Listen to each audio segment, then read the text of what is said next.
Afternoon all of you. माझे नाव वैष्णवी अनिल नागथे. मी SY BCom Radhabai काळे महिला महाविद्यालयामध्ये शिकत आहे आणि मी इथे बोलेगाव इथे राहते. आज ईश्वरी कम्प्युटर सेंटरमध्ये 1 इयरचा कोर्स लावलेला आहे. Master diploma in tally prime हा 1 इयरचा एक कोर्स लावलेला आहे. ते कोर्स करत असताना आमचं गेल्या वीकमध्ये एक प्रॅक्टिकल झालं, कम्प्युटर हार्डवेअर आणि सॉफ्टवेअर. हार्डवेअर आणि सॉफ्टवेअर हे प्रॅक्टिकल करत असताना मला हार्डवेअरविषयी सर्वांनी जे ॲक्युरेट नॉलेज दिलं त्याबद्दल मी जो अनुभवला आहे ते तुमच्याशी शेअर करत आहे. आज पहिला मी सुरुवात करत आहे मदरबोर्डपासून. मदरबोर्ड हे हार्डवेअर आहे. हार्डवेअर म्हणजे आउटपुट डिव्हाइस जिला आपण टच आणि फील करू शकतो. पहिला आहे मदरबोर्ड. मदरबोर्ड हा एक महत्त्वाचा पार्ट आहे. जसं मदर म्हणजे आई जशी आपल्या मुलाला प्रोटेक्ट करायचं काम करते, तसं कुंभार पण त्याच्या मडक्याला जर एक आकार द्यायचा असेल तर त्याला एक प्रोटेक्शन द्यावं लागतं. त्याचप्रमाणे हा मदरबोर्ड सुद्धा त्याच्या पार्टला एक प्रोटेक्शन देण्याचं काम करत असतो. मदरबोर्डचे काही टाईप पडतात: मिनी मदरबोर्ड, मायक्रो मदरबोर्ड आणि स्टँडर्ड मदरबोर्ड. हा आहे मिनी मदरबोर्ड. मिनी मदरबोर्डवर जे पार्ट आहे त्याला सर्वांना प्रोटेक्ट करायचं काम हा मदरबोर्ड करत असतो. त्यावरील मदरबोर्डवरील सगळ्यात महत्त्वाचा पॉईंट आहे तो म्हणजे CPU, central processing unit.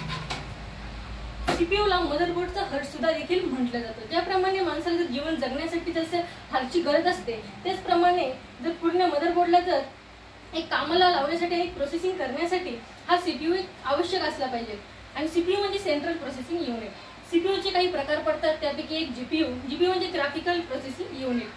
CPU हा जसं ईश्वरी कम्प्युटर ट्रेनिंग सेंटरमध्ये आल्यास कळलं की ह्याला CPU म्हणतात, ह्याला कॅबिनेट म्हणतात, नाही का, खोदा पाड और निकला चूहा त्याप्रमाणे आहे. आणि CPU आपण कॅरी सुद्धा करू शकतो. CPU आपण आपल्या खिशात सुद्धा कॅरी करू शकतो. तसं हा कॅबिनेट आपण पुढे कॅरी करू शकत नाही. आणि म्हणजे नॉलेज भेटतं, सगळीकडे नॉलेज भेटत असतं, पण ते ॲक्युरेट कसं भेटतं हे ईश्वरी कम्प्युटरमध्ये आल्यापासून कळलं. कारण CPU हे पुस्तकात लिहिलेलं आहे, बुकमध्ये लिहिलेलं आहे, बट प्रॅक्टिकली कसं करायचं असतं हे तर ईश्वरी कम्प्युटर ट्रेनिंग सेंटरमध्ये आल्यानंतर कळलं आहे. आणि ह्याला CPU बोलतात आणि हा आहे कॅबिनेट. सो CPU हा आपल्या मॉनिटरमध्ये जर आपल्याला पेरोल, कोटेशन असे जर काही प्रॅक्टिकल करायचे असेल, त्या प्रॅक्टिकलवर प्रोसेस जर करायची असेल तर हा CPU एकदम most important part of this motherboard. CPUचं काम झाल्यानंतर सेकंड पार्ट आहे रॅम. CPU पहिले मी तुम्हाला कसा कनेक्ट करायचा मदरबोर्डला ते प्रॅक्टिकली दाखवते. CPU हा मदरबोर्डच्या CPU स्लॉटवर कनेक्ट केला जातो. हा स्लॉट सगळ्यांना दिसत आहे. त्या स्लॉटवर CPU हा रेस्ट केला जातो. प्रॉपरली असे त्याला अनलॉक करायचं आहे. CPUचे खालची थ्रेड चेक करून CPU प्रॉपरली असे इथे CPU स्लॉटवर रेस्ट करून प्रॉपर असं हे करायचं आहे आणि थोडंसं प्रेस करून CPU आपल्या मदरबोर्डला एक प्रोटेक्ट करायचं काम करत असतो. सेकंड पार्ट आहे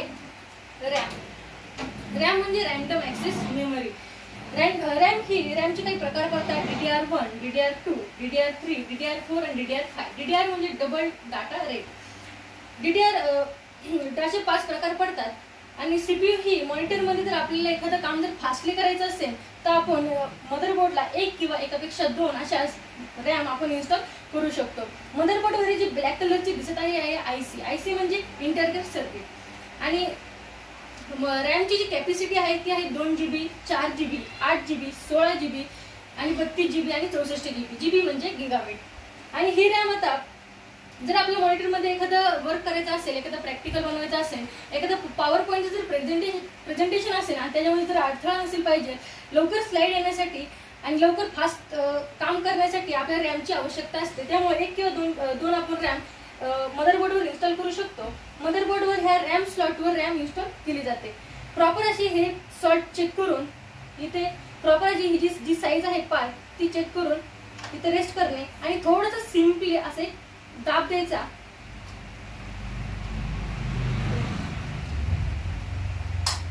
अशा प्रकारे CPU ही प्रॉपर अशी लॉक झालेली आहे आणि रॅम अशी प्रॉपरली लॉक झालेली आहे. रॅममुळे आपल्याला कम्प्युटरमध्ये एखादं काम करायला गती मिळत असते. ज्याप्रमाणे माणसाच्या जीवनात त्याला गती देण्यासाठी एक मार्गदर्शक आणि एक सल्लागार असणं गरजेचं आहे, त्याचप्रमाणे रॅम ही आपल्या कम्प्युटरमध्ये एक प्रॉपर कामाला स्पीड देण्यासाठी काम करत असते. रॅम ही मी अनइन्स्टॉल करत आहे. सेकंड आहे CMOS बॅटरी. CMOS बॅटरी म्हणजे complementary metal oxide semiconductor. CMOS battery ही कम्प्युटरमध्ये डेट आणि टाइम प्रॉपर सेट करण्यासाठी इथं मदरबोर्डच्या CMOS सॉल्टवर ती प्रेस केली जाते. CMOS बॅटरीचे लोकेशन जे इंडियामध्ये आहेत बँगलोर, चेन्नई, मुंबई दिल्ली आणि कोलकाता या ठिकाणावरून जे डेट आणि टाइम सेट केले जातात ते हे लोकेशन आहेत. आणि CMOS बॅटरी जर आपल्याला जर मॉनिटरमध्ये जर डेट अँड टाइम प्रॉपर जर सेट नसेल तर आपल्याला F1 ही हेल्पिंग फंक्शन की प्रेस करावी लागते. आणि CMOS बॅटरीचा यूज हा proper date and time set करण्यासाठी केला जातो. तसंच जर एखादा मला जर एखादा ऑनलाईन स्कॉलरशिपचा फॉर्म जर फिल करायचा असेल आणि जर माझ्या कम्प्युटरमध्ये डेट अँड टाइम जर सेट नसेल तर ऑनलाईन फॉर्म मी सबमिट करू शकत नाही. त्याचप्रमाणे जर माणसाला जर योग्य दिशेवर जायचं असेल, योग्य शिखरावर जर जायचं असेल तर त्याच्या आयुष्यात वेळेला खूप महत्त्व आहे. जसं गुरु तर माणसाच्या आयुष्यात सगळ्यात मोठा त्याचा गुरु म्हणजे त्याची वेळ असते. जी वेळ काही शिकवतं ते दुसरं त्याला कोणी शिकवू शकत नाही. त्याचप्रमाणे CMOS बॅटरी कम्प्युटरमध्ये डेट अँड टाइम सेट करण्यासाठी यूज केली जाते. ती मी तुम्हाला CMOS सॉल्टवर कशी रेस्ट केली जाते हे आज तुम्हाला दाखवणार आहे. ही CMOS बॅटरी तर सेम अशा सिम्पली ठेवायची आहे आणि एक छोटासा सिम्पली दाब द्यायचा आहे. त्यानंतर ती व्यवस्थित रेस्ट झाल्यानंतर proper date and time set होऊ शकते मॉनिटरमध्ये. अशा प्रकारे मॉनिटरची कनेक्टिव्हिटी झाल्यानंतर मदरबोर्डवरील जी कनेक्टिव्हिटी झाल्यानंतर आपण कनेक्टिव्हिटी करणार आहोत हार्ड ड्राईव्ह डिस्क हा मदरबोर्डला डायरेक्टली कनेक्ट करायला जाऊ शकत नाही. डायरेक्ट आपण असं घेऊन कनेक्ट करू शकत नाही. त्याला एक ब्रिज केबलची आवश्यकता असते. ज्याप्रमाणे माणसाच्या जीवनात जर अर्थपूर्ण व्हायचं असेल त्याला योग्य संगतीची आणि योग्य व्यक्तीच्या संगतीची गरज असते. त्याचप्रमाणे जर हार्ड डिस्कला जर मॉनिटरला सेट करायचं असेल त्याला ब्रिज केबलची आवश्यकता असते. ती मी कशी आपण मदरबोर्डला कनेक्ट करणार आहोत ते तुम्हाला दाखवणार आहे. हा जो सॉल्ट आहे तो इथे हार्ड डिस्कला इथे कनेक्ट करायचा. अशा प्रकारे इथे कनेक्ट केला जातो आणि जे सेकंड पार्ट आहे ते मदरबोर्डच्या इथे रेस्ट करायचा. अशा प्रमाणे हार्ड डिस्क आपण मदरबोर्डला कनेक्ट करू शकतो. दिसते सर्वांना? ओके. ही मी आता डिस्कनेक्ट करत आहे.